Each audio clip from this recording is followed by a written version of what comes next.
Reverendo Padre Iván, muy buenas noches. Buenas noches a todos los compañeros. Buenas noches, bienvenidos. Mis saludos cordiales desde Huánuco, Perú. Bueno. Muchas gracias, bienvenido. Muy buenas noches. Esperamos 5 minuticos y ya empezamos.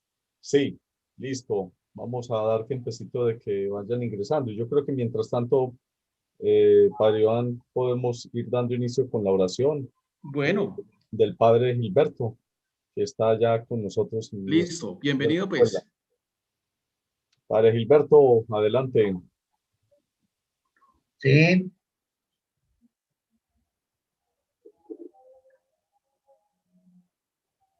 ¿Iniciamos ya, José, o no?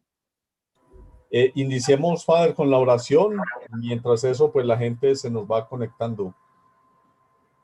Bueno, José, Padre Iván. Qué alegría. Alberto, buenas noches. Qué alegría. ¿Me están escuchando? Sí. Sí, muy bien. Muy bien.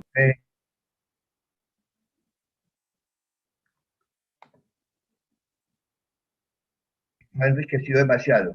Por eso, bienvenido esta noche. Yo quiero que iniciemos con una pequeña oración que me encontré. Soy de esos que, bueno, Iván Fernández, de esos teólogos que buscan en las fuentes sagradas. Yo busco por ahí cositas y me encontré una oración muy bella. Y yo quiero que la hagamos vida esta noche. Una oración de un himno de la liturgia romana. Me gustó mucho y por eso quiero que nos unamos en él. Dime quién eres. Ahora que la noche es tan pura y que no hay nadie más que tú, dime quién eres. Dime quién eres y por qué me visitas. ¿Por qué bajas a mí, que estoy tan necesitado? ¿Y por qué te separas sin decirme tu nombre? Dime quién eres tú, que andas sobre la nieve. Tú que al tocar las estrellas, las haces palidecer de hermosura. Tú que mueves el mundo tan suavemente, que parece que se me va a derramar el corazón. Dime quién eres. Ilumina quién eres. Dime quién soy también. ¿Y por qué la tristeza de ser hombre? Dímelo, ahora que alzo hacia ti mi corazón, que anda sobre la nieve. Dímelo ahora que tiembla todo mi ser en libertad. Ahora que brota mi vida y te llamo como nunca. Sosténme entre tus manos. Sosténme en mi tristeza. Tú que andas sobre la nieve. Estamos tratando de encontrar a ese Jesús de Nazaret que camina sobre la nieve, que hoy en medio de la pandemia camina con nosotros. Vamos a encontrarlo. Digámosle que esté siempre a nuestro lado, al lado de la Madre de Él, que es la Madre de Dios y Madre nuestra. Por eso saludémoslo esta noche y a ella también diciendo, Padre nuestro, que estás en el cielo, santificado sea tu nombre. Venga a nosotros tu reino. Hágase tu voluntad en la tierra como en el cielo. Danos hoy nuestro pan de cada día. Perdona nuestras ofensas, como también nosotros perdonamos a los que nos ofenden. No dejes caer en tentación y líbranos del mal. Y a todos nos bendiga Dios, Padre, Hijo y Espíritu Santo. Amén. Padre Iván Fernando, estamos en su momento, esta noche. Muy buenas noches para todos ustedes. Bienvenidos a este séptimo programa de Teólogos del siglo XX. Hoy, en esta noche, vamos a estudiar a Luis Alonso Chequel, a Gustavo Gutiérrez y a Mercedes Navarro, una teóloga española. Vamos con el primer teólogo biblista de esta noche, que es Luis Alonso Chequel, que es muy importante para nosotros los latinoamericanos porque él es uno de los que ha hecho muchas traducciones de la escritura a nuestra lengua. Hay que decir que Luis Alonso Chequel es de padre español y madre alemana. Hace estudios primarios en el Colegio de las Carmelitas de la Caridad de San Francisco el Grande de Madrid. Ya podemos ver que tiene el padre español, la madre alemana, y podríamos ya decir que por el hecho de tener una madre alemana, pues se le facilita la lengua alemana y por ende se le pueden facilitar muchas otras lenguas, como así ocurrió en su vida. Estudios en el Colegio de San José de los Jesuitas de Valladolid en el año 1928. Al terminar el bachillerato ingresa en el noviciado jesuita de Bélica en septiembre de 1935. Vuelto a España en 1938 cursa en el Junioriado de Salamanca los estudios de griego y latín y clásicos españoles hasta 1940. Y hay que acotar que Luis Alonso Chequel es un experto en griego, en latín y maneja muy bien los clásicos españoles. Es una persona o fue una persona sumamente erudita en todo lo que se refiere a las lenguas clásicas. Estudios de filosofía en Oña, 1940-1943, profesor de lengua y literatura latina y española en el Seminario Menor de Comillas. Estudio de teología en la Universidad de Comillas, ordenación sacerdotal en 1949 y la tercera aprobación de los jesuitas en 1950-1951. Estudios de Sagrada Escritura en el Pontificio Instituto Bíblico, donde también ha sido profesor o fue profesor y donde hace la literatura en 1953. Viajes por Palestina, defensa de la tesis doctoral en 1957 con el tema Estudios de Poética Hebrea, y hay que decir que esta tesis doctoral lo va a marcar en su labor académica, porque a partir de este trabajo de tesis doctoral, él se va a enrutar profundizando todo lo que es la poética hebrea. También hay que decir que es un experto o fue un experto en toda la lengua hebrea, tanto así que confeccionó un diccionario de la lengua hebrea. Las obras, hay que decir que este autor tiene muchísimas obras. Solamente él tiene más de 100 obras, sin contar capítulos de libro y artículos de revista. Aquí colocamos algunas, porque cuando uno empezaba a estudiar la obra de este señor, se encontraba con muchas obras y yo pues quise colocar algunas obras, especialmente las más relevantes. Se quedaron también otras muy buenas, pero este señor es un erudito, profesor, académico y escritor, y tiene una vasta producción académica. Viene la primera obra, Historia de la Literatura Griega y Latina, en Santander 1945, La formación del estilo, libro del profesor, Introducción a la poesía moderna, poesía española. Ya nos vamos dando cuenta de que el centro de atención de Luis Alonso Chequel es todo lo que se refiere a la literatura.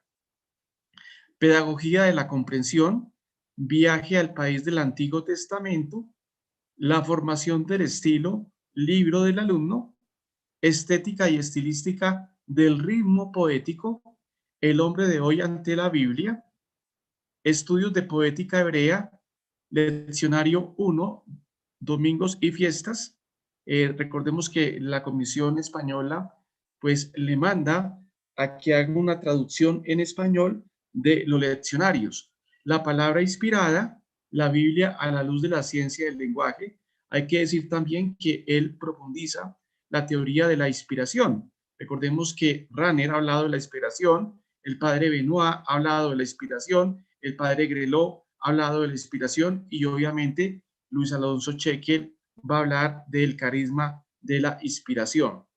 12 profetas menores con la colección literaria de Valverde, Salmos, Salterio del Breviario Romano, Jeremías, Proverbios y Eclesiástico, el Concilio Vaticano II, comentarios a la Constitución Dei Verbum sobre la Divina Revelación, y este es un artículo es un libro muy importante, fundamental, donde él va a ser el editor y junto con otros autores va a hacer el comentario de la Dei Verbum. Y creo que nosotros, los que de pronto no alcanzamos a ver y vivir la plenitud del Concilio Vaticano II en aquella época, es conveniente de que estudiemos los comentarios tanto a la Dei Verbum como a la Sacrosanctum Concilium, como a la Gaudium Spes y como a la Lumen Gentium, para poder comprender y entender la teología y la pastoral subyacente de los documentos del Vaticano II.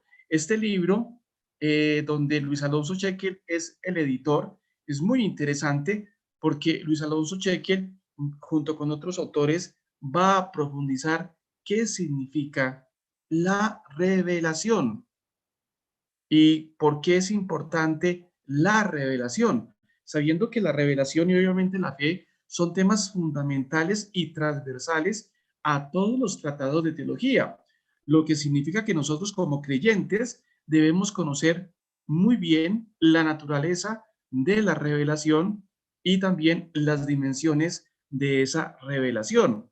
Creo que la Dei Verbum hay que estudiarla y sobre todo fijarnos en la definición que da en el numeral 2 de qué es la revelación. Como les digo, este autor va a profundizar esta carta, este documento, y nos va a mostrar la importancia del concepto de revelación para la misma teología. Otro libro, El Cantar de los Cantares, Pentateuco 1, Pentateuco 2, el libro de Job, Ezequiel, Josué y Jueces, Samuel, Reyes, el libro de Ro, Tobías, Judí, Esther, Eclesiastés y Sabiduría y Nuevo Testamento. La Nueva Biblia Española, la Biblia, edición popular de la Nueva Biblia Española, Crónicas, Esdras, Nehemías, Esdras y Nehemías con Cicle y con Iglesias, el libro de los Macabeos y cómo puede leer el Antiguo Testamento un cristiano hoy. Como se van dando cuenta, es un autor que domina el Antiguo Testamento y conoce muy bien los libros del Antiguo Testamento. Y cuando decimos que conoce muy bien los libros del Antiguo Testamento, obviamente conoce muy bien su contexto histórico, su contexto literario, ya que Luis Alonso Chequel ha profundizado mucho en lo que se refiere a la literatura. Esperanza, meditaciones bíblicas para la tercera edad, posturas bíblicas ante la realidad del mal, la hermenéutica de la palabra, que va a ser otro centro de atención de Luis Alonso Chequel, la hermenéutica, es decir, la comprensión de los textos sagrados. Mensaje de los profetas, meditaciones bíblicas. Biblia del peregrino, Dios Padre, meditaciones bíblicas, apostolado y ejercicios espirituales, símbolos matrimoniales en la Biblia. Pero faltan muchas obras más. Aquí hay algunas. Como les decía al principio, tiene más de 100 obras personales y fuera de eso tiene capítulos del libro y tiene artículos en revistas indexadas de teología y de Biblia. Y es un autor sumamente consultado. Podríamos decir que todos los biblistas latinoamericanos pues lo consultaron en su época y siguen sus libros, sabiendo que este es uno de los grandes autores que profundiza muy bien el dato revelado y sobre todo maneja muy bien su contexto literario. ¿Cuál es el pensamiento teológico? Luis Alonso Chequel es uno de los exégetas españoles más reconocidos en el ámbito de los estudios veterotestamentarios, sobre todo en todo lo que es Latinoamérica. Conocen muy bien la obra de Luis Alonso Chequel, porque podríamos decir que es uno de los grandes que se atreve a estudiar el Antiguo Testamento.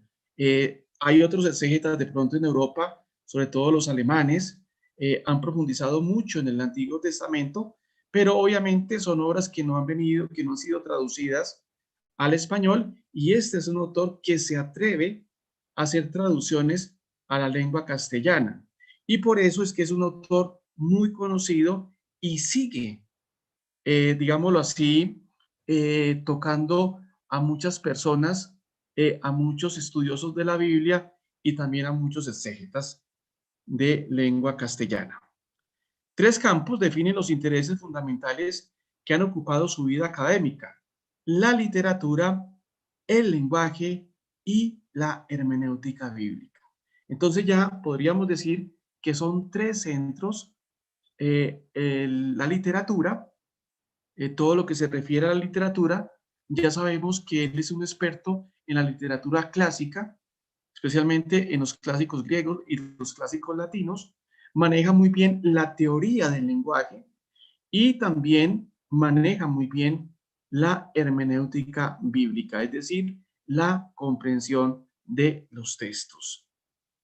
La dedicación a estudios humanísticos se inicia muy pronto, tras los años de estudios clásicos de griego, latín y literatura española en el Cunoriado de Salamanca, 1938-1940. Y se desarrolla después en las clases de lengua y literatura latina y española que imparte en el Seminario Menor de Comillas. Entonces ya vamos viendo que desde muy joven él se interesa por los estudios clásicos de griego, latín y todo lo que se refiere a la literatura española. En 1957 defiende su disertación doctoral, Estudios de Poética Hebrea, que publica en 1963. Tras la defensa se incorpora definitivamente en el Instituto Bíblico, donde va a estar por muchos años y va a ser profesor de grandes biblistas y obviamente va a dirigir muchas tesis. Podríamos decir que es un gran académico, es un gran profesor y también es un gran escritor. Como lo dije anteriormente, tiene más de 100 obras personalmente. Su trabajo doctoral ha significado ser una tesis programática y generatriz, decisiva en la orientación de sus ulteriores trabajos, y no solo porque inspirará futuras publicaciones como Manual de Poética Hebrea, 1987, y Antología de Poesía Bíblica Hebrea, 1992, sino porque iba a incorporar definitivamente el sentido poético y literario en el análisis de la Biblia. Es decir, va a profundizar el contenido de la escritura, el estudio de la escritura, desde una perspectiva poética y literaria. Y creo que es interesante pues conocer que este autor va a profundizar en esos elementos. Haeckel se ha quejado a veces de que junto al trabajo de la crítica textual, absolutamente necesario, la mayoría de los exégetas hayan dado muy poca importancia o incluso hayan olvidado completamente el análisis propiamente literario y poético en la interpretación bíblica, porque muchos de ellos se quedaban solamente con el método histórico crítico, pero este autor pues va a decir claramente que si bien es cierto, el método histórico crítico es importante y otros métodos son importantes, no se puede dejar de lado el análisis propiamente literario y poético, centrado principalmente en los poemas que se conservan en el libro de Isaías. La sensibilidad de Haeckel llega a recrear los textos, el diálogo con sus autores y reviviendo lo que quisieron decir aquellos hombres del viejo Israel. Es decir, que profundiza en el libro de Isaías y también profundiza en el libro de los Salmos. El profesor Haeckel se ha interesado en el lenguaje de la Biblia como uno de sus centros neurálgicos, es decir, quiere conocer y de hecho conoció cuál es el lenguaje de la Biblia y cuál es el significado de ese lenguaje de la Biblia. Y obviamente que si estudió eso, pues estudió las metáforas, las imágenes que se utiliza tanto en el Antiguo Testamento como en el Nuevo Testamento. Y sobre todo los giros lingüísticos. En la misma línea que había trabajado la literatura de los clásicos y la poesía veterotestamentaria, ahora además por razones pedagógicas, se va a emplear a fondo en la cuestión del lenguaje. ¿Qué significa eso? Que se vale del estudio de los clásicos, es decir, de los clásicos griegos y latinos, también para comprender pues el mundo del Antiguo Testamento a nivel literario. Sucede Agustín Bea, recordemos que Agustín Bea ha sido muy importante para el Vaticano II, fue un cardenal jesuita y ha sido muy importante para el Vaticano II. Este autor lo vamos a ver en otras charlas que tengamos acá, porque este autor también aportó mucho en su momento a la misma teología. Sucede a Agustín Bea en 1961 en la Pontificia Universidad Gregoriana en la cátedra de inspiración. Y aquí Haeckel se comporta como un pionero. No aborda el tratado de la inspiración bíblica en clave de juicio, sino en clave de lenguaje. El libro programático es la palabra inspirada de 1965, cuyo subtítulo es revelador, la Biblia a la luz de la ciencia del lenguaje. Ya podemos decir entonces que él estudia la escritura y concretamente el Antiguo Testamento a la luz del lenguaje, es decir, de la teoría literaria. Los 5 partes de su estructura son la palabra divino-humana, el contexto del lenguaje, los autores inspirados, la obra inspirada y las consecuencias de la inspiración. Va a profundizar en el concepto de la inspiración. Y recordemos que ya en la de Verbum se va a tocar ese concepto de la inspiración, sabiendo que todos los libros de la Escritura han sido inspirados por Dios. Pues este autor se va a interesar en esa temática y la va a profundizar, pero la va a profundizar desde el lenguaje. Haeckel, cuando deja momentáneamente los estudios sobre la inspiración, se introduce decididamente en el campo de la hermenéutica, ciencia de indudable actualidad de la que ha publicado algunos estudios importantes. Es decir, que va también a profundizar la hermenéutica, que entre otras cosas es muy importante para la teología contemporánea y podríamos decir que también se vuelve como una especie de mediación para poder comprender y estudiar la teología y en este caso poder comprender los textos bíblicos. Recordemos que la teología ha utilizado algunas mediaciones a lo largo de su historia. Una de ellas, que es la más importante en principio, es la filosofía. Pero recordemos que la filosofía por sí misma no se basta. Entonces, la teología ha echado mano de la historia y por ende ha echado mano en este momento de la hermenéutica. Podríamos decir que el siglo XX, la teología va a utilizar muy bien la mediación de la hermenéutica para comprender el sentido de los textos, tanto bíblicos como también el sentido de los textos magisteriales.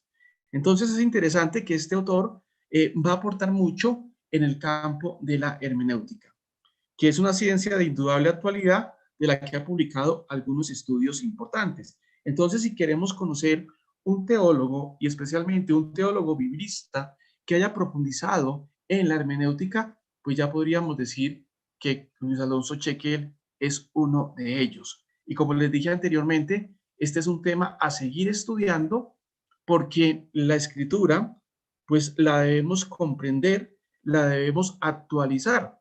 Y de hecho, el documento de la Comisión Bíblica, cuando salga la Biblia en la iglesia, pues es un documento pequeño, pero a la vez muy profundo, donde nos dan ciertas pautas para leer la misma escritura y obviamente nos hablan de la importancia de la hermenéutica bíblica.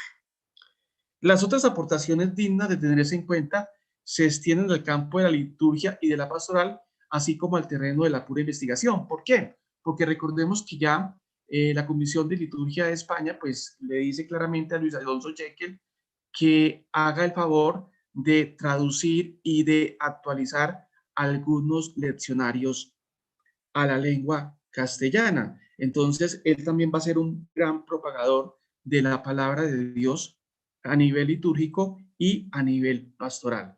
Por eso es importante este autor, porque es un autor que se ha apasionado por la palabra de Dios, por darla a conocer y sobre todo nos ha querido mostrar los tesoros que se esconden en el Antiguo Testamento.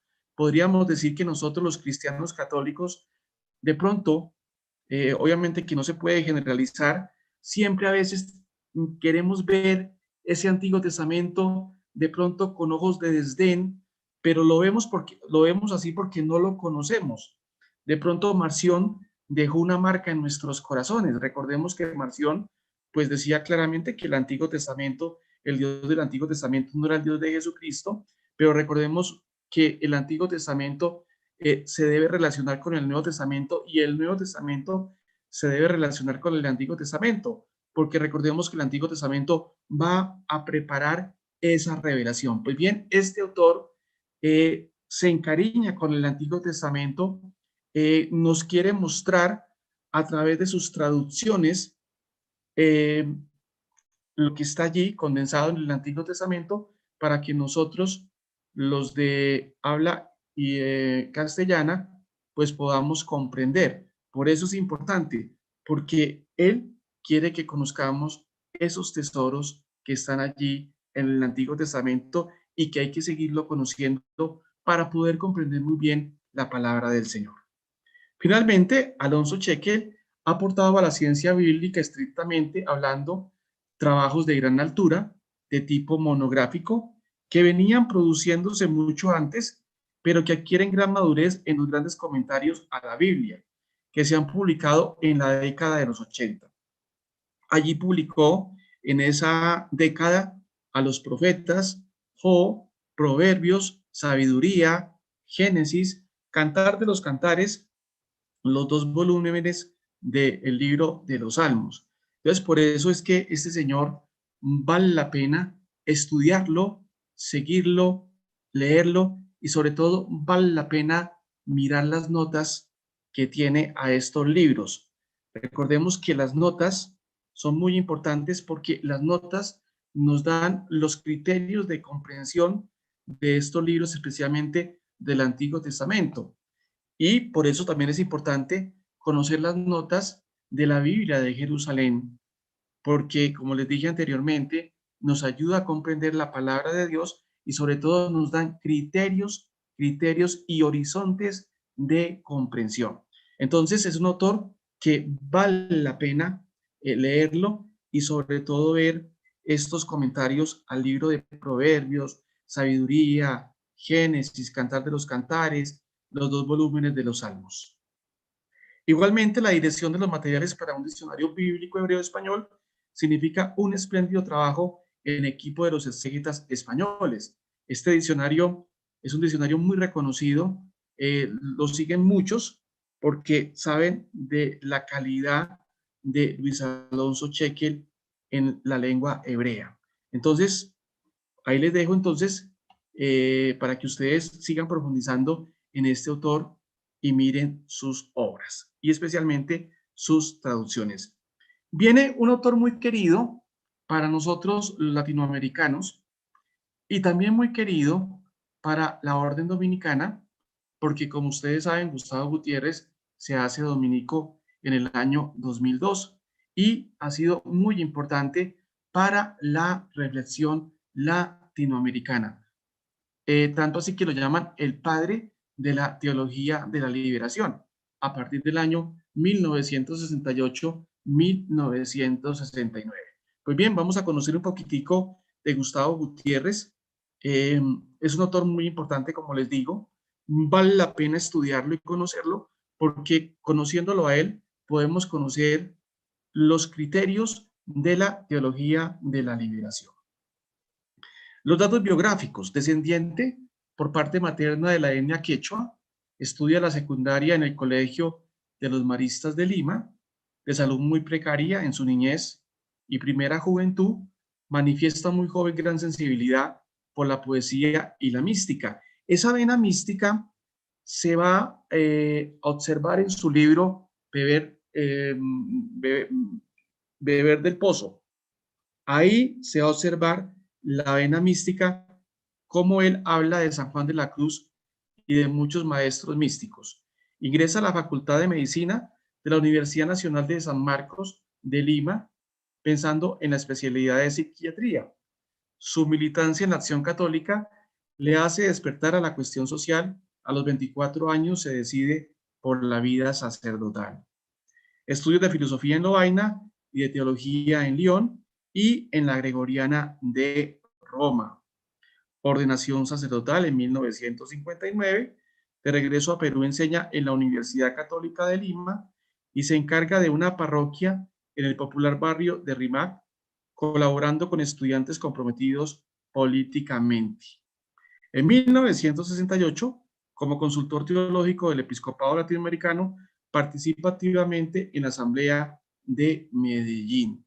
En ese contexto escribe Teología de la Liberación Perspectiva en 1971 con enorme repercusión mundial. Entonces podríamos decir que esta es una de sus grandes obras, Teología de la Liberación Perspectivas 1971, que vale la pena volverla a releer, porque estoy seguro que si la volvemos a releer, vamos a seguir sacando elementos valiosos para nuestra reflexión teológica y sobre todo para la espiritualidad y la pastoral en América Latina. Estos son los clásicos.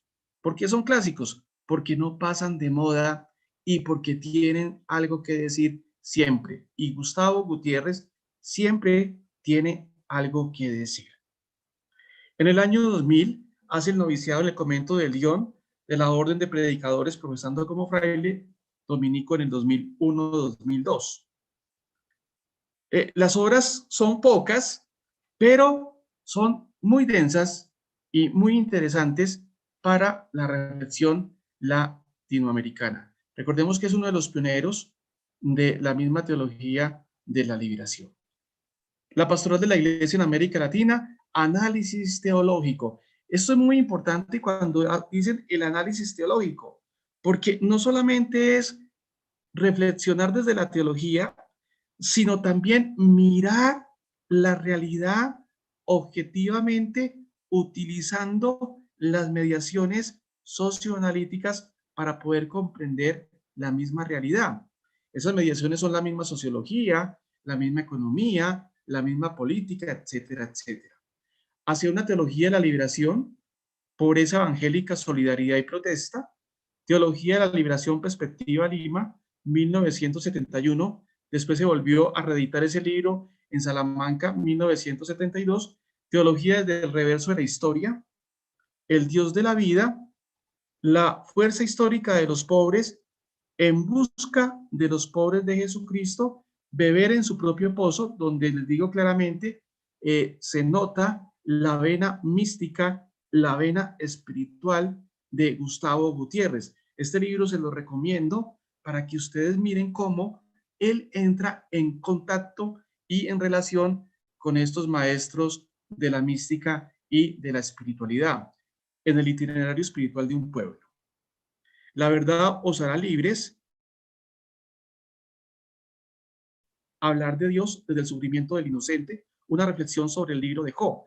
Este libro de La verdad os hará libres es interesante, por ejemplo, para nosotros dominicos, porque él, cuando se hace dominico, pues se encuentra con muchos grandes dominicos y antes de hacerse dominico había conocido a los grandes dominicos como Congar, como Esquileve, como Chení, etcétera, etcétera. Y obviamente el tema de la verdad, como buen dominico, y antes, cuando no era dominico, lo ha apasionado.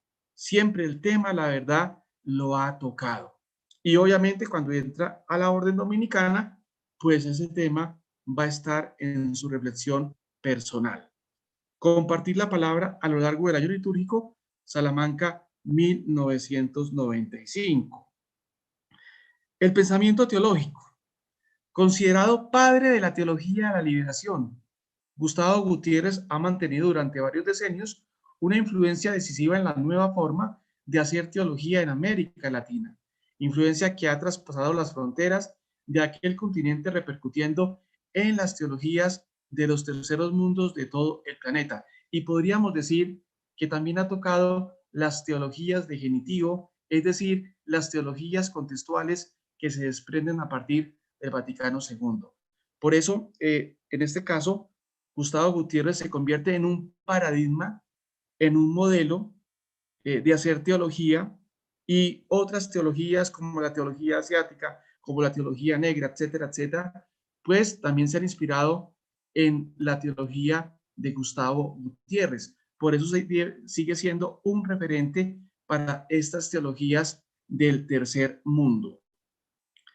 Teólogo lúcido, sencillo y humilde, pastor y sacerdote, profeta, analista político, hombre insobornable, su vida se confunde con una reflexión puesta al servicio de los más pobres. Es interesante lo que se dice, analista político, es decir, analiza la realidad desde la perspectiva política y sociocultural, pero además de ello, obviamente, analiza todo esto desde el prisma de la teología. Pero, en primer lugar, hace un análisis político del contexto latinoamericano. Sus primeros pasos por la parroquia de Rimap, la visión estremecedora de la gran pobreza de sus agentes, está en la base de su reflexión teológica. Es decir, que lo marcó la experiencia paupérrima de estas personas, y eso fue lo que en cierta manera motivó su reflexión teológica, pero obviamente una reflexión teológica encarnada y comprometida en un contexto sociocultural difícil. Allí descubre la irrelevancia de una teología insensible al hambre y a las injusticias del pueblo peruano. Es decir, según él, no se puede hacer teología de espaldas al sufrimiento. Y eso es muy dominicano, porque nuestro Padre Santo Domingo lo tenía muy claro: la misericordia y la compasión. ¿Qué será de los pecadores?, decía nuestro Padre Santo Domingo. Es decir, nuestro Padre Santo Domingo y la tradición dominicana no es ajena al dolor, al sufrimiento. De hecho, los teólogos del siglo XVI también tuvieron esa inspiración.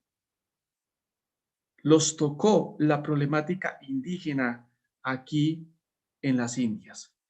Esto ocurre también con nuestro autor, Gustavo Gutiérrez. Él dice claramente: una teología que esté de espaldas a la persona que sufre no es una verdadera teología. El contacto con sacerdotes de países vecinos, la amistad con algunos viejos compañeros de estudios en Lovaina, como Camilo Torres, hacen ver claramente la sangrante realidad de todo un continente. En Colombia, a partir de unos 20 años para acá, se ha seguido profundizando y se ha querido conocer la vida de Camilo Torres. De hecho, hay varias tesis de maestría y creo que también de doctorado que se han interesado por conocer el pensamiento de Camilo Torres. ¿Por qué es interesante? Porque cuando uno conoce el pensamiento de Camilo Torres, no solamente lo conoce a él, sino conoce la problemática del contexto que le tocó vivir a él, es decir, del contexto de los años 60, que fue un contexto obviamente problemático. Entonces es interesante estudiar también la obra de Camilo Torres. Obviamente que no faltará la persona que diga pues que el pensamiento de Camilo Torres no tiene ningún sentido, pero creo que si uno dice eso, pues se queda corto y se vuelve uno atrevido, porque todos los autores dejan alguna enseñanza. Los debates y los ecos de la Conferencia de Medellín están en el origen de su teología de la liberación, Perspectivas 1971. Y es importante para nosotros, los latinoamericanos, volver a Medellín, porque Medellín tiene muy buenas intuiciones a nivel pastoral, y eso no se puede perder. Y como así dice el Vaticano II, que hay que ir a los orígenes, que hay que ir a las fuentes, pues nosotros también podríamos decir, hay que volver repetidamente al documento de Medellín, al documento de Puebla, etcétera, etcétera. Pero este documento de Medellín es muy importante, tanto así que en la Santo Tomás, hace unos años, creo que 4 o 5 años, se hizo el Congreso sobre la Conferencia de Medellín. Y me recuerdo que en esa época todas las facultades de teología aquí en Colombia, como la Bolivariana, como la misma Javeriana, como la San Buenaventura, estudiaron los 50 años de la Conferencia de Medellín. ¿Pero por qué la estudiaron? Porque tiene grandes intuiciones, grandes elementos que no se pueden perder de vista. Y hay que recrear esas intuiciones que siguen estando vigentes en nuestro contexto. Gustavo Gutiérrez viene a responder a las grandes preguntas que jalonan toda una vida y todo un magisterio. ¿Cuál es la finalidad de la teología? ¿Y cómo el teólogo puede mantener simultáneamente la fidelidad al Evangelio de Jesucristo y la fidelidad a los pobres de América Latina? Preguntas interrelacionadas de tal manera que solo pueden ser contestadas con una sola respuesta, y es que no cualquier teología es fiel a Jesucristo y no cualquier teología pone como su centro la liberación de los pobres de este mundo. Es decir, para él no es cualquier teología, sino es una teología que tome en cuenta la problemática del hombre, especialmente de los pobres.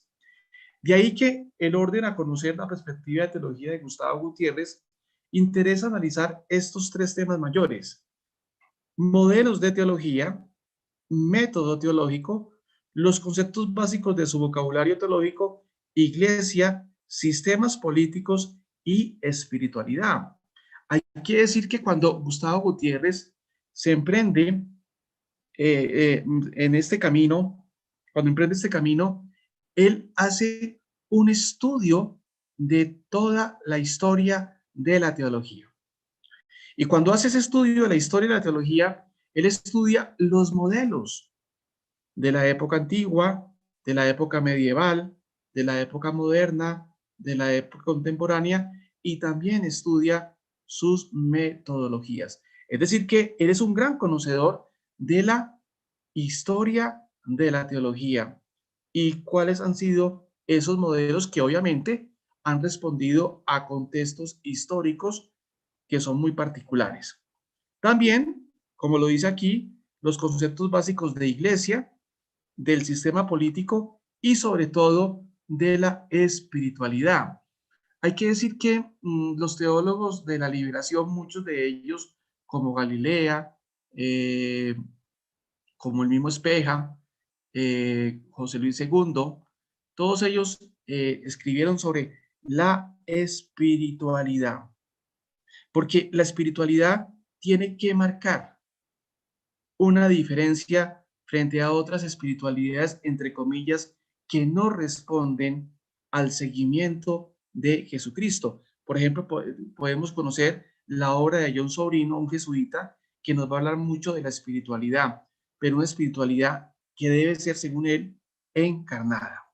Un texto de la ponencia que pronunció Gustavo Gutiérrez en la conferencia de Detroit, Teología en las Américas 1975, es central para conocer su comprensión de la teología. Es decir, que según este texto del año 75, que es una conferencia, hay que leerlo y ya hay que conocerlo para poder comprender cuál es su teología y qué piensa él de la teología. Es decir, que es un texto fundamental, importante para aquellas personas que están haciendo el doctorado o que van a hacer la maestría en Gustavo Gutiérrez. También hay que decir que ya han hecho muchos doctorados sobre el pensamiento de Gustavo Gutiérrez y los alemanes se han interesado por el estudio de la obra de Gustavo Gutiérrez. Son teólogos que se han interesado por la obra de Gustavo Gutiérrez y se han interesado porque, según ellos, ven que Gustavo Gutiérrez tiene elementos importantes para una elaboración de la teología.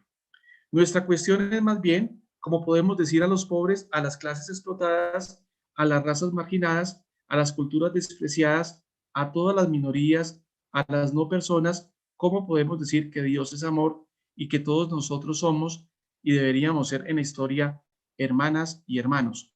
¿Cómo decimos esto? Esta es nuestra gran cuestión. En otras palabras, es como decirle al pobre, al enfermo, al desterrado, al emigrante, que Dios los ama. Y allí entonces se ve el tono de la teología de Gustavo Gutiérrez. Es una teología comprometida. No es una teología de monasterio, no es una teología de salón de clase, sino es una teología que se encarna en una realidad sufriente. Y creo que eso es muy interesante porque los teólogos tienen esa tentación de escribir desde el escritorio, dándole la espalda a los sufrimientos del pueblo. Y ese teólogo pues nos enseña que el que hace teología se debe meter allí, debe conocer la realidad, debe conocer el contexto para hacer una reflexión.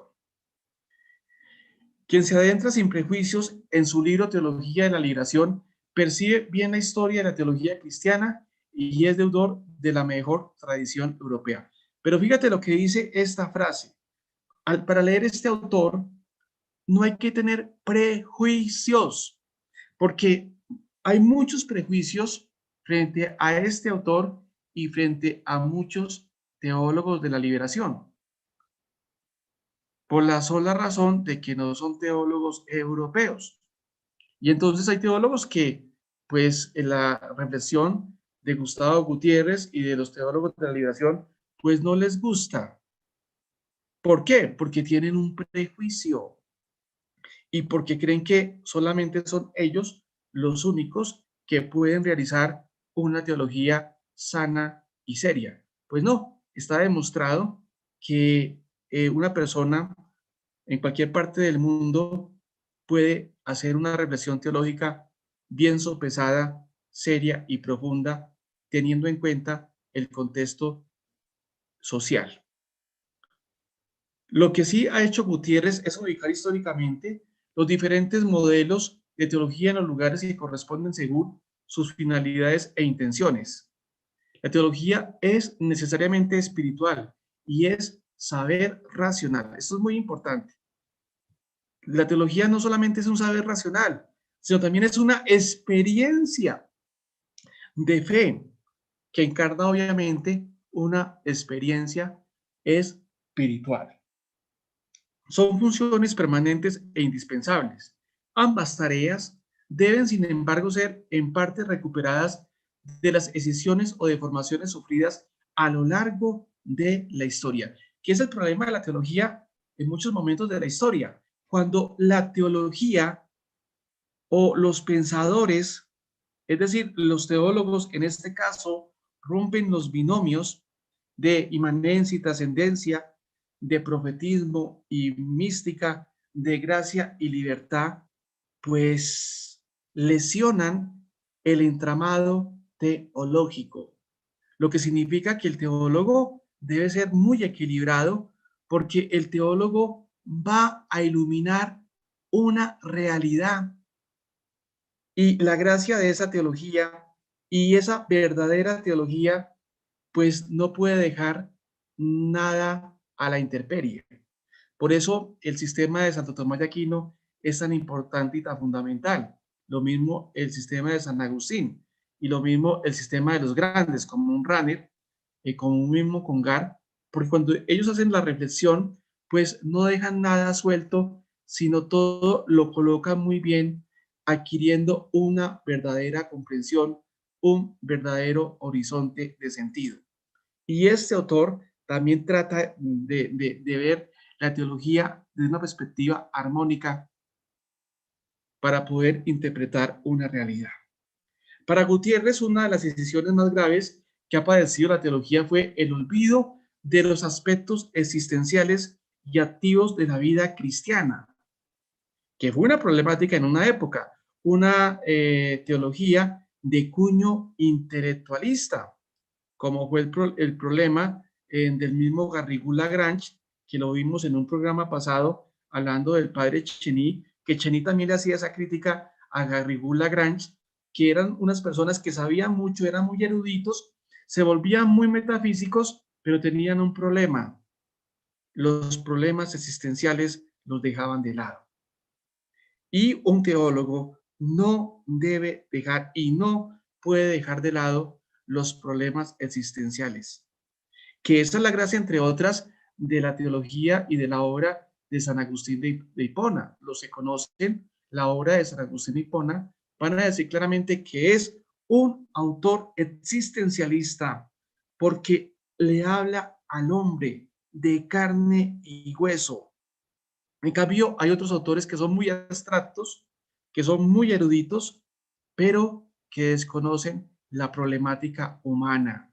Y el verdadero teólogo debe conocer y hablar de la problemática humana, que es a la vida de los santos y la experiencia de los santos. Por ejemplo, en nuestra tradición, al igual que la tradición franciscana, tanto Domingo como Francisco no olvidan la problemática humana, le hablan al hombre. Pues bien, una verdadera teología no se debe quedar solamente en una perspectiva de erudición, de intelectualismo, sino debe aterrizar y debe iluminar los problemas existenciales. Y creo que las conferencias de Latinoamérica, descontando a Río, que fue la primera conferencia, que hay que mirarla desde otra perspectiva, son muy interesantes, especialmente, podríamos decir, Medellín, Puebla, un poquitico Santo Domingo y Aparecida, porque le hablan al hombre de carne y hueso, al hombre sufriente. Por ejemplo, el documento de Aparecida es muy interesante porque hace un análisis sociocultural, un análisis político, un análisis económico para poder hacer teología. Y esto es interesante, porque puede ocurrir que hagamos teología sin tener en cuenta los problemas del hombre contemporáneo. Gutiérrez enumera a lo largo de su obra algunos de esos elementos. En primer lugar, el fecundo redescubrimiento de la caridad como centro de la vida cristiana y que constituye el fundamento de la praxis del cristiano. Es decir, Gutiérrez aquí está repitiendo lo que ya ha dicho la tradición espiritual. Recordemos que toda la tradición espiritual desde la antigüedad, época media, moderna, contemporánea, todos y todas los santos y las santas nos han hablado de la cuestión de la caridad, del amor como elemento fundante. Tanto así que cuando veamos al magisterio pontificio en Benedicto, por ejemplo, nos damos cuenta de que Benedicto saca una encíclica hablando del amor, pero también podríamos decir lo mismo de Francisco y lo mismo de San Juan Pablo II. ¿Por qué? Porque el amor, porque la caridad es el centro. En segundo lugar, la espiritualidad misma ha evolucionado significativamente. Ha pasado desde una perspectiva dualista a una perspectiva encarnacional, porque recordemos que en una época de la historia la espiritualidad tuvo un tufillo dualista. Por un lado, las cosas del espíritu y por otro lado, las cosas del mundo y las cosas de la vida. Pero ya la espiritualidad que se habla en estos momentos es una espiritualidad que se debe encarnar en una historia. Y por eso es importante conocer las reflexiones del Vaticano II, especialmente la reflexión de la Gaudium Spes. Es decir, el escrito, la Constitución, que habla de la relación de la Iglesia y del mundo y obviamente de la misma pastoral que se debe ejercer. Entonces, la espiritualidad también debe ser una espiritualidad que se encarne, siguiendo obviamente la lógica de Jesucristo. En tercer lugar, menciona la nueva sensibilidad ante los aspectos antropológicos de la revelación. Y esto es muy importante, los aspectos antropológicos de la revelación. La revelación le debe hablar al hombre de carne y hueso. La problemática del hombre debe estar en el centro del quehacer teológico. Además, en cuarto lugar, la vida de la iglesia aparece como verdadero lugar teológico en el que las ideas de la iglesia como servicio y no como poder y la de los signos de los tiempos. Es decir, según él, y en el fondo está repitiendo lo de muchos otros teólogos, pero obviamente él lo está contextualizando, la iglesia debe estar al servicio del pueblo de Dios, no como poder. Y obviamente la iglesia y el pueblo de Dios, y en este contexto los teólogos, deben estar discerniendo los signos de los tiempos. Fijémonos cómo Francisco, podríamos hacer una relación, un paralelo entre el Papa Francisco, la teología del Papa Francisco y la teología de Gustavo Gutiérrez, y vamos a encontrar muchos elementos a tener en cuenta y que son comunes en los dos autores, tanto en Francisco como en Gustavo Gutiérrez.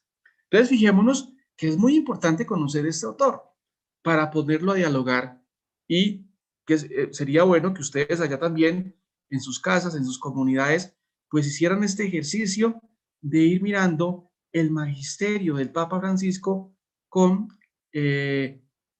los escritos de Gustavo Gutiérrez y también con toda la teología de la liberación. Vamos a tener también un programa sobre la teología del Papa Francisco. Lo estaremos avisando pues para que ustedes nos acompañen. Y en quinto lugar, la nueva visión de la dimensión escatológica cristiana ha hecho que se revalorice el papel central de la praxis histórica, el evangélico hacer la verdad y la importancia del actuar en la existencia cristiana. Es decir, hay que verdaderamente empezar la salvación aquí, en la historia, porque antiguamente solamente se pensaba en los novísimos, en lo que vendría después de la muerte. Y claro, hay que pensar en eso, pero hay que hacer la carrera desde acá, estando encarnados en una historia. Y como dice la palabra, pasar haciendo el bien. Es verdad que Gustavo Gutiérrez recuerda también factores de origen filosófico que han contribuido a transformar el horizonte donde se hace la teología.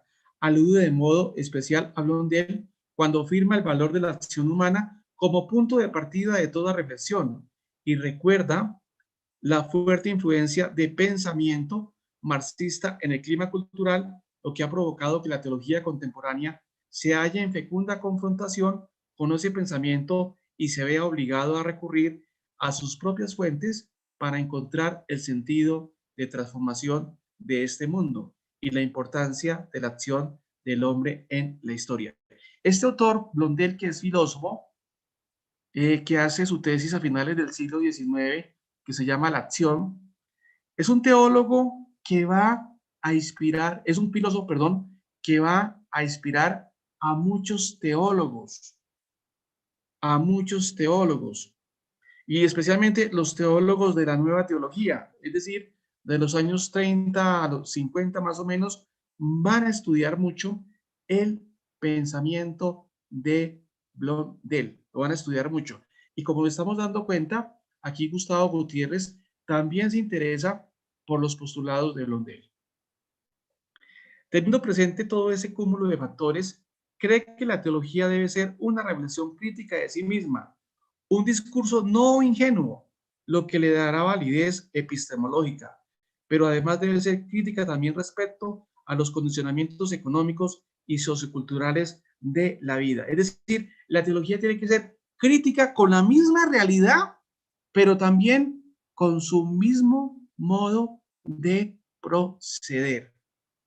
Y es interesante esto. El teólogo debe estar en una constante crítica, mirando, reflexionando, estudiando su reflexión, para que su reflexión esté a tono y acuerdo con la realidad. Esa teología no se limita a pensar el mundo, sino que busca situarse como un momento del proceso a través del cual el mundo es transformado. Es decir, según estos autores y especialmente Gustavo Gutiérrez, hay que transformar el mundo. Gutiérrez reconoce que a partir del Vaticano II, la frase Iglesia de los pobres se empleó de manera abusiva y mucho antes el mismo voto de pobreza tuvo lecturas inaceptables dentro de una cierta espiritualidad de pura evasión. La lectura que hace Gutiérrez de la Biblia le lleva a proponer una triple distinción. La pobreza como estado escandaloso, que él va a condenar, que va a criticar. La pobreza como actitud de apertura a Dios, que él la va a alabar, es decir, de infancia espiritual. Y la pobreza como compromiso de solidaridad y protesta. Él va a apostar por una pobreza que tenga el sentido de infancia espiritual, es decir, de abandonarse en las manos de Dios, de vivir en la fe, pero una pobreza comprometida y solidaria con el pueblo sufriente. Si la causa última de la explotación y alineación del hombre es el egoísmo, la razón profunda de la pobreza voluntaria es el amor al prójimo. La pobreza cristiana no puede entonces tener sentido sino como un compromiso de solidaridad con los pobres, con aquellos que sufren miseria e injusticia representa. Entonces, fijémonos que se interesa mucho por el concepto de solidaridad, ser solidarios con los que sufren, con los pobres.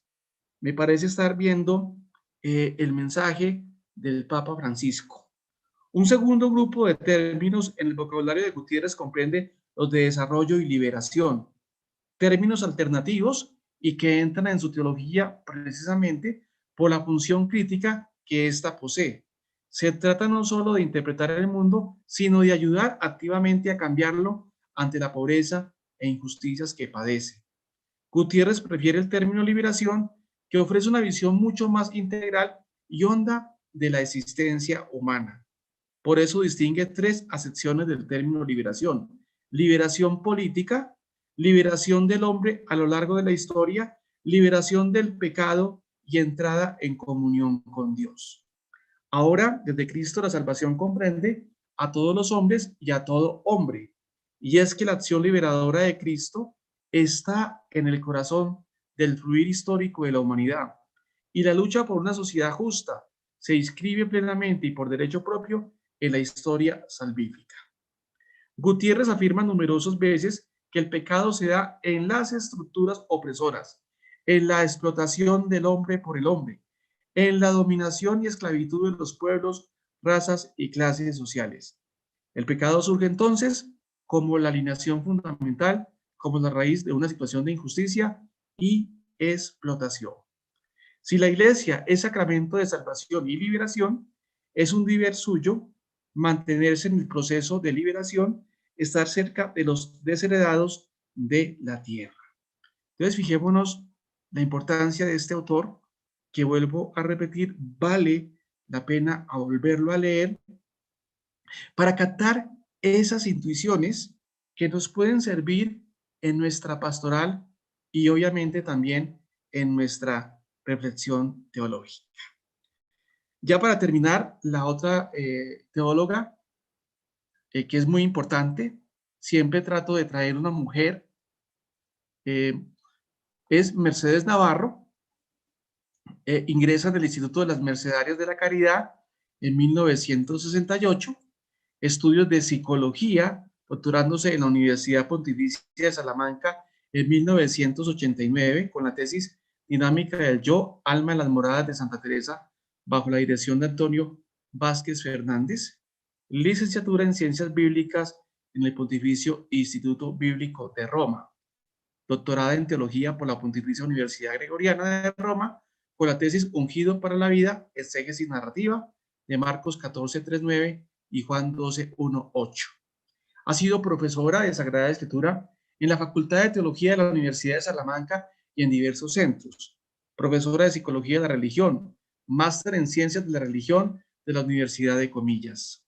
Miembro de la Pontificia Academia Mariana Internacional, muy activa en la formación y asesoramiento en la vida religiosa. Podríamos decir que son, digámoslo así, 4 centros que ella profundiza, como es la misma psicología, la escritura, desde una perspectiva narrativa, la vida consagrada y la mariología. Las obras: María la Mujer, ensayo psicológico bíblico, psicología y mística, espiritualidad mariana del Antiguo Testamento, Barro y Aliento, exégesis narrativa de Génesis 2:3, 10 mujeres escriben teología. Este libro vale la pena leerlo, es muy interesante. Los libros de Josué, Jueces y Ruth, distintas y distinguidas mujeres en la Biblia y en la historia, para comprender el cuerpo de la mujer, las 7 palabras de Mercedes Navarro, ungido para la vida, exégesis narrativa, la iglesia del futuro, cuando la Biblia cuenta, claves de la narrativa bíblica, que son las obras más relevantes de esta teóloga. ¿Cuál es el pensamiento teológico de Mercedes? Su campo de investigación se extiende a la exégesis narrativa bíblica, psicología de la religión, Biblia y género, psicología y género. Mercedes Navarro, religiosa mercedaria, es una de las teólogas más significativas en el actual panorama teológico español. Sus centros de interés se distribuyen entre la reflexión bíblica y la teología feminista. Ella va a estar muy influida por todas las teólogas norteamericanas. Estudiante de psicología en la Universidad Pontificia de Salamanca, sus encuentros con Freud y con el psicoanálisis iban a ser decisivos a la hora de responder preguntas que llevaba muy enraizadas sobre la vida, la religión, los hombres y las mujeres, la religión, los hombres y las mujeres, sobre ella misma. Ella dice que el estudio de Freud, especialmente del psicoanálisis, le ayudó a madurar en la fe. El encuentro con profesores como Vázquez, como González Cardenal en Cristología, Picasa, Teodosía y Trinidad, fueron una ayuda inestimable en su firme decisión por la teología. Recordemos que empezó estudiando psicología y después de la psicología pasó a la teología, pero hizo una relación muy interesante entre psicología y teología, teología y psicología. Por eso esta autora es interesante, porque relaciona esos dos campos que hoy son muy importantes para la reflexión teológica. Hoy muchos autores apelan a ese diálogo teología y psicología. De hecho, el libro de la Comisión Bíblica sobre la interpretación de la Biblia en la Iglesia tiene una parte donde se dice claramente cómo la teología, especialmente la Biblia y la teología, pueden entrar en relación con la psicología. Navarro reconoce en el campo bíblico su deuda a profesores como Goyo Ruiz en la perspectiva crítica y social de los profetas, J.R. Busto en la crítica literaria, que introducen en el método histórico crítico.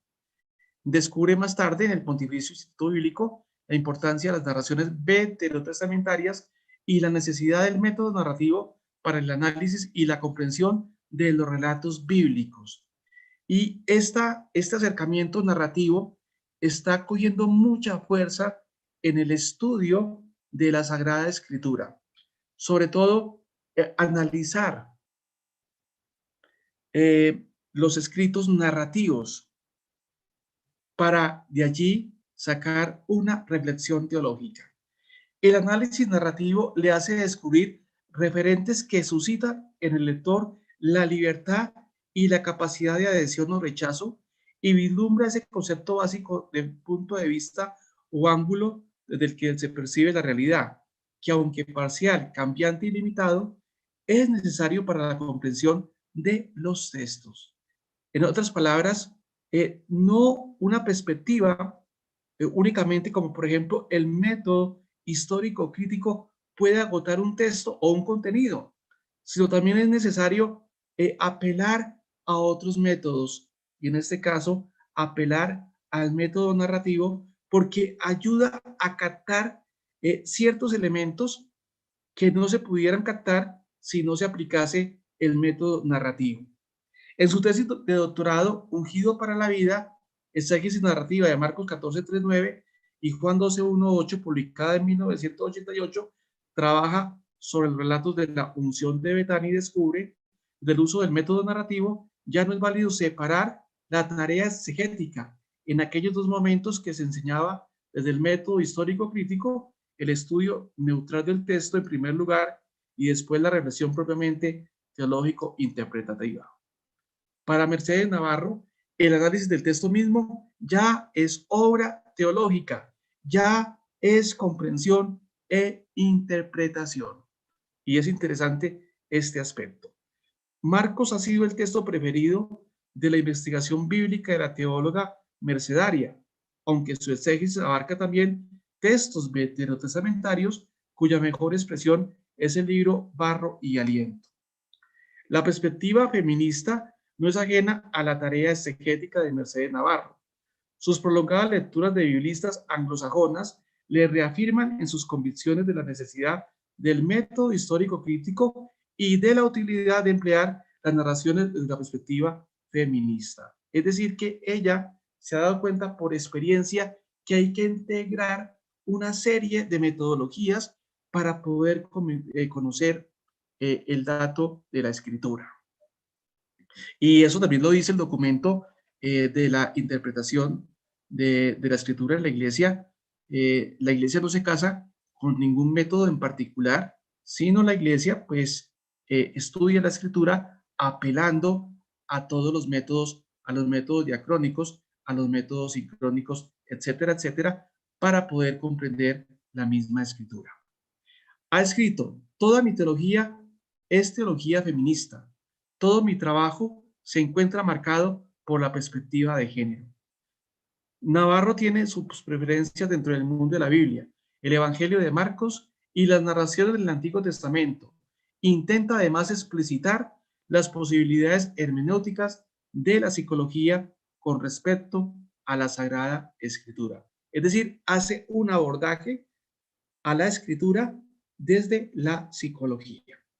Sus otros campos de trabajo son la mariología, la teología de la vida religiosa y la teología pascual centrada en el placer. Entonces, fijémonos, esta teóloga española, lo interesante que es, las reflexiones que deja para seguir estudiando, para seguir profundizando la escritura desde una perspectiva narrativa y también tener en cuenta unos acercamientos, en este caso, el acercamiento de la misma psicología. Bueno, creo que por hoy hemos llegado ya al final de estas temáticas. De todas maneras, muchas gracias.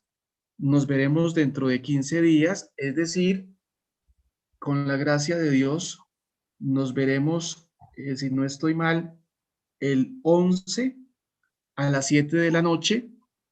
Preferimos este horario porque muchos de ustedes nos dijeron claramente que no podían llegar a las 6 porque tenían compromisos, estaban saliendo del trabajo, etcétera, etcétera. Entonces pasamos a este horario de las 7 de la noche. Yo no sé si José Domingo les va a decir sobre la inscripción para obtener el diplomado, porque mucha gente por el WhatsApp me ha preguntado que cómo se inscriben, que cuánto vale y que cómo tiene que ser el trámite. Muchas gracias de antemano.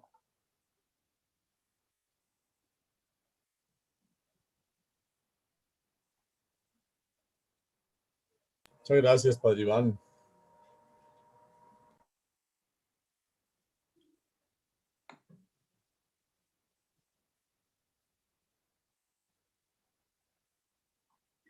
Por acá me están diciendo unas personas que si los insumos se pueden ver, claro.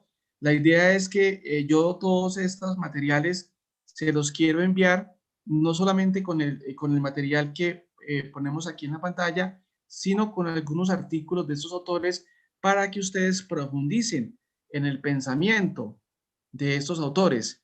Entonces voy a ver si me pongo a la tarea, me pongo al día y les mandamos por medio de José Domingo de la Universidad Santo Tomás de Medellín los insumos para que ustedes sigan estudiando. Claro No sé que si de pronto hay alguna pregunta, alguna acotación, alguna interpelación. José, Hola. el padre Iván Fernando nos dice que es el martes 11. Yo tenía que el martes 18. Aclaremos eso de una vez para que no nos... Ah, sí, por favor, qué pena que me equivoqué. ¿Es el que el martes 18? Permítame aquí un momentico, yo miro la... Al igual le estamos diciendo a las personas que pues, sigan haciendo propaganda, porque hay mucha gente que ha querido entrar, pero la gente está un poco desinformada. Entonces, las personas que vinieron hoy, es todos los martes cada 15 días, de 7 a 8:30 de la noche. Aquí estoy viendo que el próximo es el 4, o sea, dentro de 8 días. Ya. Dice mayo. Lo que pasa es que son 2 martes cada mes. Y en mayo, Yo tengo que el 4 y el 18. exactamente. Entonces, dentro de 8 días sería el próximo y luego el 18. En mayo serían solamente esos 2 martes, el 4 y el 18. Ya. Listo. O sea que dentro de 8 días nos veríamos para el próximo encuentro. ¡Qué rico! Sí le es posible, Padre Iván.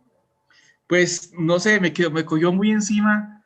Yo estaba haciendo cuentas que para dentro de 15 días, como así habíamos quedado al principio, pero bueno, no sé si, De no todas sé, maneras, de todas maneras, ya conversamos con usted esta semana y les mandamos a la gente, no hay problema, yo pienso que no hay ningún problema.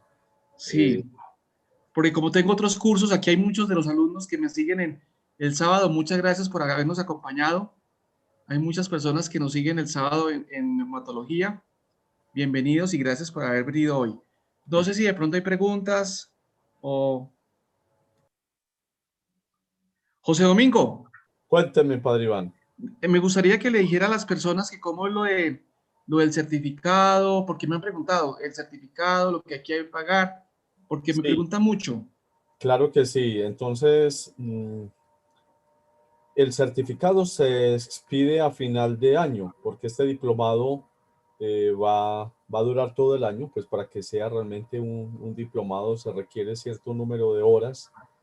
Y en ese sentido, para poder expedir el certificado, pues va a ser a fin de año cuando ya se termine el diplomado como tal.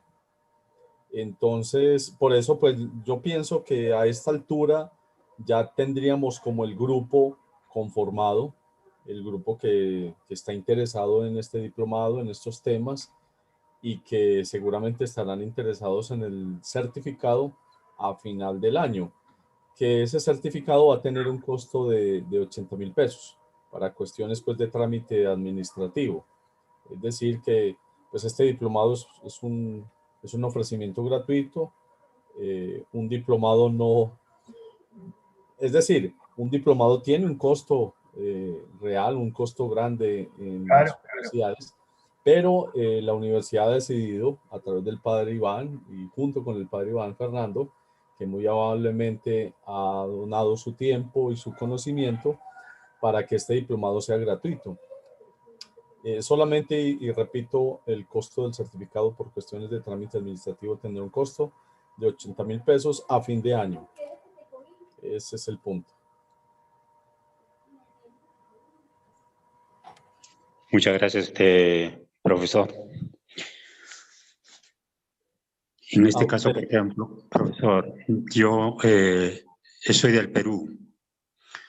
De hecho, que los certificados, ya cuando terminamos el fin del año, me enviarán por Olva Courier, ¿no? Porque tiene agencias a nivel mundial.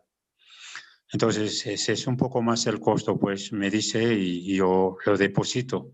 Yo le preguntaba a Padre Iván, ¿a nombre de quién vamos a hacer el depósito de los 80.000 pesos? No nos había a quién vamos a poner, en nombre de quién, ¿no? Eso, como usted ya lo decía, que al fin del año nos dirá a tal cuenta o a tal persona para depositarle. En este caso de acá del Perú, de repente, no sé si hay Banco de Crédito, Interbank y Banco Continental, no sé si no hay esos bancos, yo lo podría depositar, pero Western Union. Sí, no hay ningún problema. Vamos mirando para fin de año cómo se puede, de qué manera y fácil, que no les sea muy complicado a ustedes ese depósito. Fuera de esto, profesor, disculpa la molestia y la pregunta que le hago. No sé cuándo en la universidad, cuándo se va a dar la inscripción para hacer la licenciatura en teología.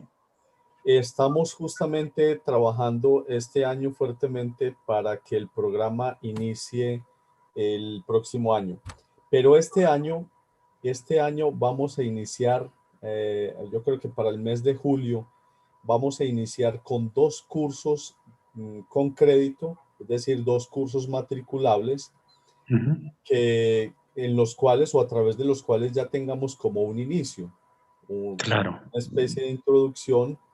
Van a ser 2, uno se va a llamar Cultura Teológica y el otro se va a llamar Cristología en la Patrística.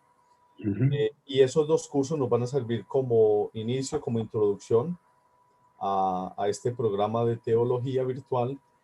Y también pueden ser más adelante, van a ser cursos con costo muy bajo, muy económico, muy asequible para ustedes, para la gente que nos está siguiendo. Y esos cursos van a ser también homologables, es decir, que para quien el próximo año ya decida hacer el pregrado en teología, pues puedan homologar estos 2 cursos de acuerdo pues como al plan. Sí, yo se lo agradezco. Mira, yo soy magíster en psicología forense criminalística. Soy especialista en la psicología forense. Pero me gusta más la teología, ¿no? Y ya le decía a Padre Iván, y por eso que quiero hacer la licenciatura. Pero como usted decía, en el mes de julio comienza, pues ya está, y yo estoy de acuerdo. Y seguir estudiando para aprender mucho más de la iglesia, ¿no? Porque más me gusta la teología. Sí, pues de hecho no va a ser una licenciatura, sino que va a ser profesional en teología. Lo que vamos a ofrecer no es una no vamos a ofrecer licenciatura, sino teología como tal. Profesional en teología sería el título. Muy bien, pero después se da la licenciatura o cambiaron de nombre, pero tiene la misma validez a la licenciatura. Digamos que homologando algunos cursos más adelante creo que se pueda ya obtener la licenciatura, porque de hecho la licenciatura sí está presente en educación a distancia, pero este programa lo vamos a ofrecer completamente virtual. Sí. Por la distancia. Más bien, profesor, yo se lo agradezco mucho a la universidad, a los padres dominicos, al padre Iván, todos los esfuerzos, todo lo que está pudiendo llegar. Imagínate, a través de este virtual podríamos contactarnos desde aquí, Huánuco, Perú. Imagínate a Colombia, pues para mí es una gran bendición de Dios, que felicitarlo y que Dios bendiga y fortalezca mucho a los reverendos padres que están haciendo todo el esfuerzo para evangelizar a muchos países, ¿no? A través de virtual que se está llegando, y es muy necesario porque aquí en mi diócesis no hay nada, ¿no? Y más bien en mi diócesis cerraron todos los seminarios y todos, el obispo, ¿no? Y no sé, el obispo es algo bravo, que no lo entiendo por nada. En vez de buscar vocaciones, hacer la pastoral, todo es un parte negativo, un hombre muy negativo, no parece ser hombre de Dios, ¿eh? Yo se lo agradezco mucho a los padres dominicos, de verdad. Claro que sí, esto hace parte precisamente de su misión evangelizadora, y la Universidad de Santo Tomás aquí en Medellín con esta escuela tiene muy claro que esto es un servicio a la iglesia, y lo tienen planteado los padres dominicos en nuestra universidad. Aquí pregunta alguien que si profesional en teología es igual a teólogo. Sí, ese es el título, teólogo. Sí, yo tengo estudios teológicos. Yo he estudiado teología, también llevé cristología, es pero muy bonito, pero me gusta aprender de nuevo. No me Claro, canso, ¿no? Porque es mucho mejor repasar nuevamente, porque son los muchos años que había estudiado, a veces uno ya se olvida. Pero está muy interesante este curso donde el padre nos daba y bueno, a mí me deja un poco extasiado, ¿no? Es bastante, ¿no? Si pudiéramos leer todas las obras de, bueno, de todo esto, hoy día que hemos llevado estos cursos, pues prácticamente no nos faltaría tiempo para todo. Pero muy interesante, muy interesante. Yo se lo agradezco muchísimo, mi estimado profesor. claro que sí, no, a usted por conectarse con nosotros y estar ahí. Muchísimas gracias, profesor. Entonces nos vemos el 4 de mayo. Claro que sí, por supuesto. Que Dios Muchísimas Todopoderoso gracias. lo bendiga, profesor, lo sostenga en sus manos y que le dé mucha fortaleza a pesar de todas las situaciones en el mundo que todos estamos viviendo. Es el momento más donde la iglesia tiene que llegar, tiene que abrir su corazón para las personas, para fortalecer la fe de nuestros hermanos en todos los pueblos, ¿no? Porque ahorita pues con esta situación todos los pueblos se quedan abandonados. Entonces, por ejemplo, acá están abandonadas las comunidades, pero yo estoy en una, yo soy misionero voluntario, estoy en una zona de extrema pobreza, hago misiones a tiempo completo. Entonces, ¿por qué? Porque en estos pueblos hay mucho que trabajar, evangelizar y llegar. Tengo más de 35 comunidades donde hago la pastoral. Y por eso mucho me gusta la teología. Excelente. Dios bendiga esa labor. Así es. Bueno, profesor, hasta el próximo, o hasta el día 4. Claro que sí. Que Dios Muchísimas bendiga. Y San Martincito de Porres le da mucha fortaleza. gracias a usted y a ustedes. Dicen, aquí pregunta alguien los requisitos para la certificación pues el requisito es participar, ¿sí? Participar. Eh, nosotros, como esto lo estamos grabando, nosotros tomamos las listas de asistencia de cada 8 días, así que pues el principal requisito es la asistencia al, al diplomado, a los encuentros que hacemos cada 15 días.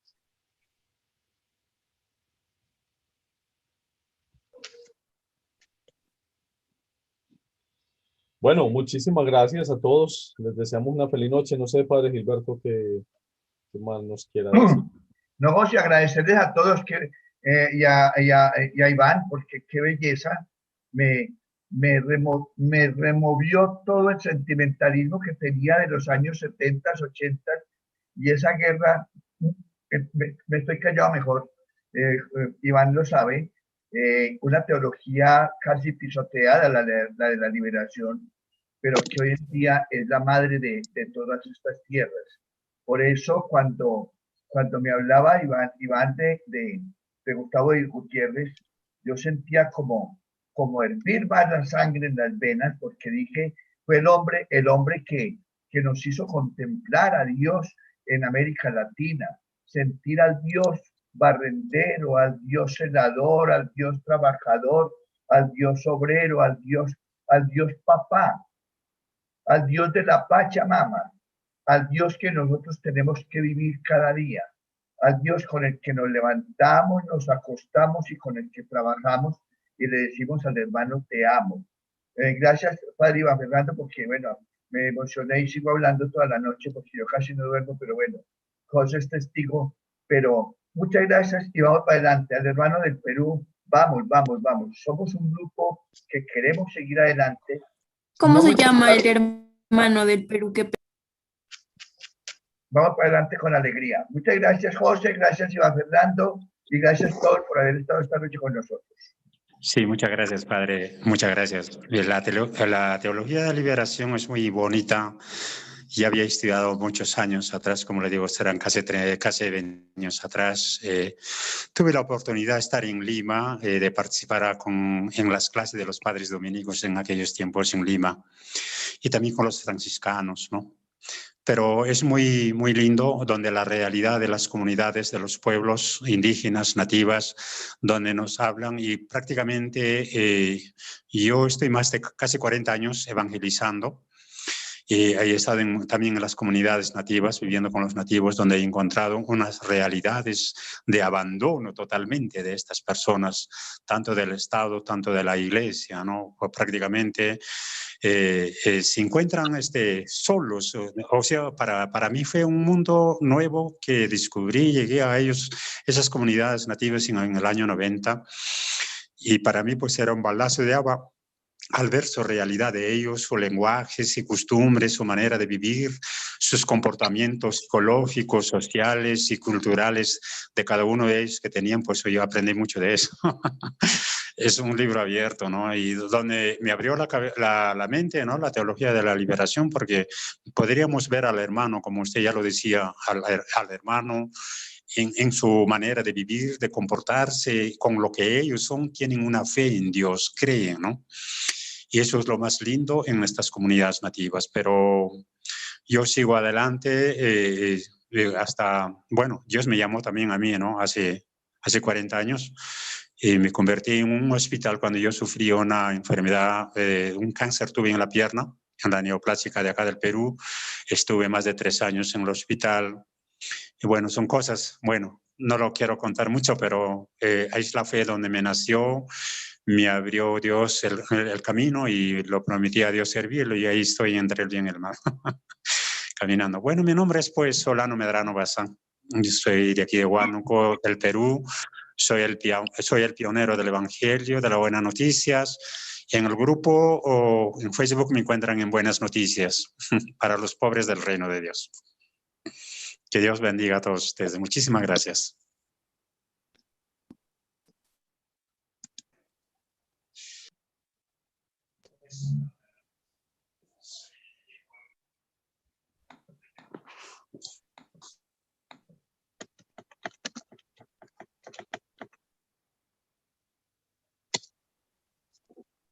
Bueno, José, feliz noche para todos. Que el Señor los bendiga. Y que Dios los bendiga. Bueno, Feliz noche. Dios les pague. Feliz noche. un abrazo para todos. Listo, pues. Muchas gracias, Padre, por Gracias, por la padres. clase. Bendiciones a todos. Gracias a todos por las clases. Saludos desde México. Saludos desde Fusagasugá, Colombia. Wow, muy bien, muchas gracias. Saludos desde Cali. Carlos Muñoz, wow. Saludos desde Barranquilla. Barranquilla, excelente. Muchas gracias, padre. Saludos desde Purificación, Tolima. Tolima, wow. Muchos saludos desde Valle. Muchos saludos desde Envigado. Ipial. Envigado, Antioquia. Envigado. ¿Será ese padre, no? Callao, Perú. Vive en Perú. Bogotá, pero no dieron nada. No. Quisiera hacer una pregunta. ¿El profesional en teología sale con con certificado de la Escuela Santa Catalina o de la Universidad Santo Tomás? De la universidad. Universidad Santo Tomás. Universidad. Y el diplomado también. Todos estos, de hecho, los encuentros teológicos que realizamos cada mes se pueden certificar a fin de año. El diplomado también. Es decir, todo certificado que se expida desde la Escuela de Teología Santa Catalina de Siena será un certificado de la Universidad Santo Tomás con acreditación de alta calidad multicampus. Bueno, muchísimas gracias. Claro que sí, Juan.